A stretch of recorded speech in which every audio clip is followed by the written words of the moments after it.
Hello, viewers. Welcome to the show Deep for Deep. I'm your host, Linda Lively. You got pregnant when you were in fourth year, right? Huko umemaliza shule. So, did you take a break from school? Kwanza no uende udelive and then after that you urudi umalizie ama you uli multitask?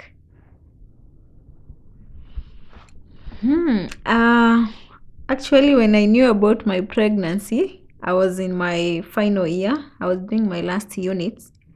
Then finally, I would go for a teaching practice. So I was lucky enough, and actually, I normally thank God so much because at that time I was pregnant. I was actually on my final semester. So it didn't really affect me so much. But now I went for teaching practice, being expectant. And lucky enough, my supervisor was also expectant. So she didn't really give me so much pressure. And I managed to finish the teaching practice successfully. Actually, I remember I had to walk out of the teaching practice before time was up. But she really supported me and signed my documents. Yeah. Wow. So, you are in your 20s, you are pregnant, you are broke, you don't have any source of income, and there's this baby coming. The baby is on the way. How did you deal with all that? Like absorbing the news and the baby is coming. What am I going to do with this baby? How am I going to take care of this baby? Like atahitaji diapers, clinics. How am I going to pay for all that? Oh, I have one very supportive sister. Oh my God, I don't know how I'm going to pay her. Actually, she would take me for all the clinics. Okay, at first, she was also very much annoyed with me being pregnant. And I remember hiding it for so long. She's one tough lady, I know. So, but she supported me. She really supported me, taking me to the clinics. But at some point, also buying for me the diapers after the baby came. But of course, at some point, you cannot really manage to really take up all that cost. So I had also to find my own ways of surviving, and I really had. I remember that was the toughest moment when raising my baby because I had to actually sleep very little, as in I did not have enough sleep because I would wake up at night and change the baby napkins. We could not afford diapers. And here my parents, at least they're trying to provide food and everything. Actually a mother needs so much, as in healthy foods. So I knew my mom was up to that and know that she really had a lot of money. So I had to find my own tactics of surviving, and especially diapers because they are the most expensive thing at that particular stage. I just had to learn to sacrifice and wake up in the middle of the night and change the baby. And actually, until he grew up, I just had to learn how to survive. Okay. Yeah. Tell us about ways or things that you came up with to survive or to provide for your child. Tell us about that. Well, I didn't mention that, but at some point, the dad came along to support a little, although he was still in school. He was doing medicine. So he wouldn't really provide much. But at some point, he was taking care of some little things about the baby. And then the mom to the dad could also provide some foodstuffs. So I can't really say at some point I would do any crazy thing, but I remember after some time I had to go out and get a job. I started teaching at a day school, Kidongori day school, and I would be paid 8,000. So I would pay because my mom also would go to school at that particular moment, and we would not leave the baby with my dad.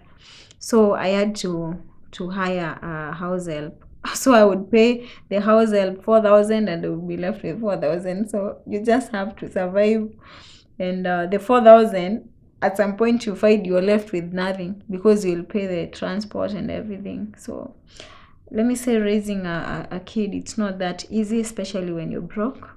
But above all, God is there, and He provides, in His own way. Okay, I'm not a mother yet, but I know, like having a baby in your 20s, you don't have any source of income. It's tough. It's not easy. Can you briefly tell us about some of the challenges that you had to face, when you were taking care of this baby?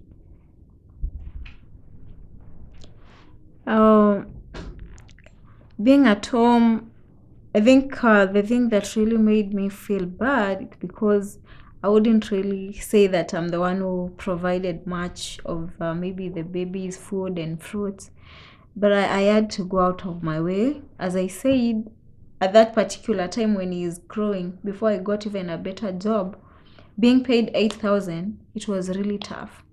So for the baby, with the 8,000, paying the maid, let me say, I really struggled. So what I had to do is sacrifice like everything I really wanted. I could not buy any new clothes.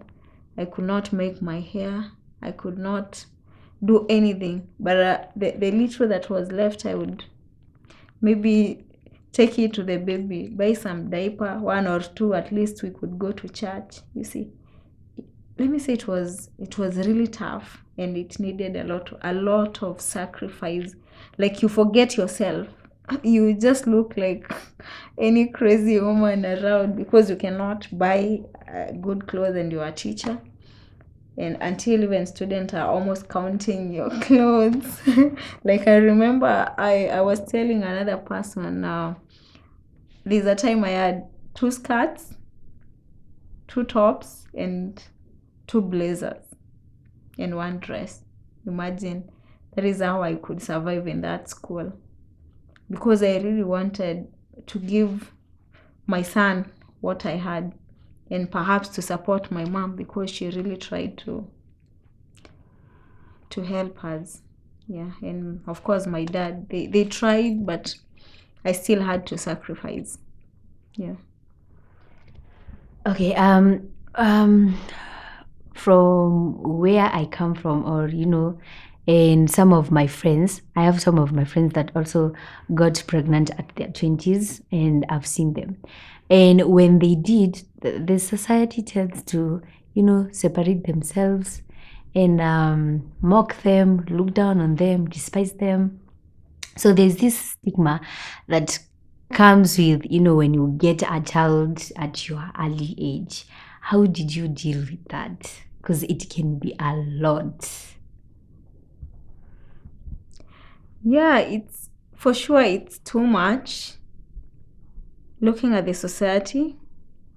Like, basically, for me, right, in my family, it wasn't easy, because someone looking up to you, everyone was looking up to me as the most mannered person, as in they thought that nothing like that could have happened to me.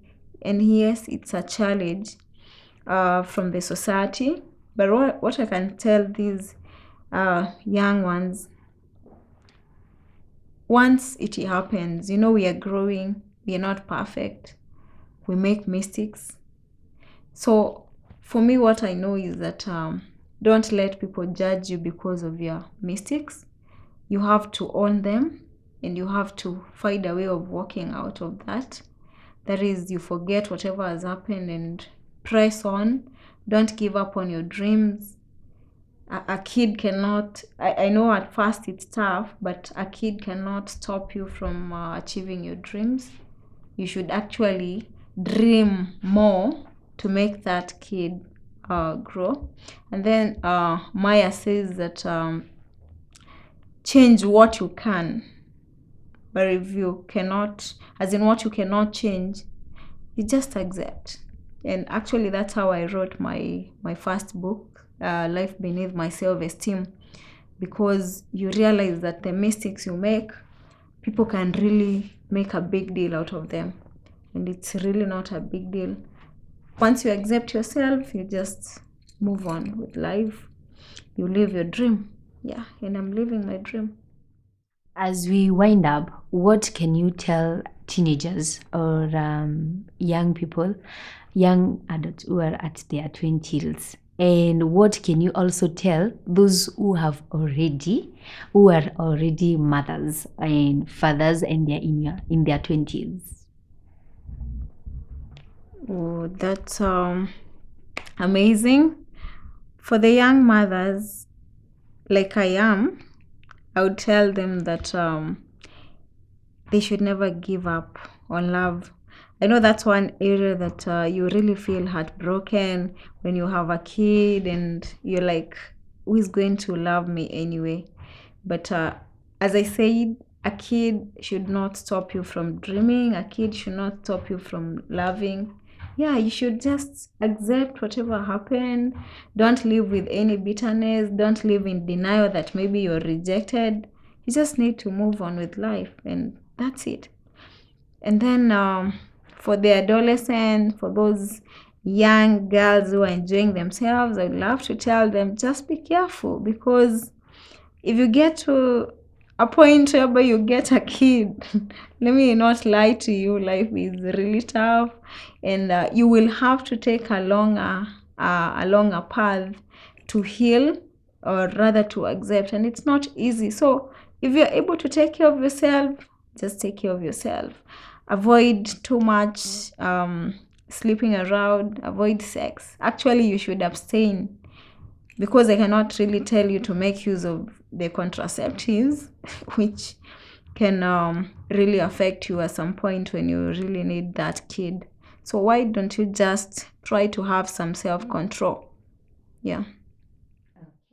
Thank you so much, Edith, for sharing your story. Personally, I'm encouraged and I've learned a thing or two. And I know the viewers too have gotten something from that. So where can we find you, or the viewers, where can they find you? Well, Edith, you can find me through my number, first of all, through 0723122754. Or then you can communicate with me even from my FB page and account, and Edith Soni. You can also find me on the Instagram, Eddie Soni 1992. Also in my YouTube channel, I do much of poetry, motivation speaking. Yeah, so you can always find me. Yeah, for even guidance and counseling. Yeah, thank you. Okay, thank you so much, viewers, for watching.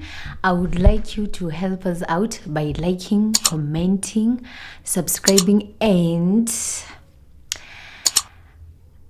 hitting the notification button. Thank you.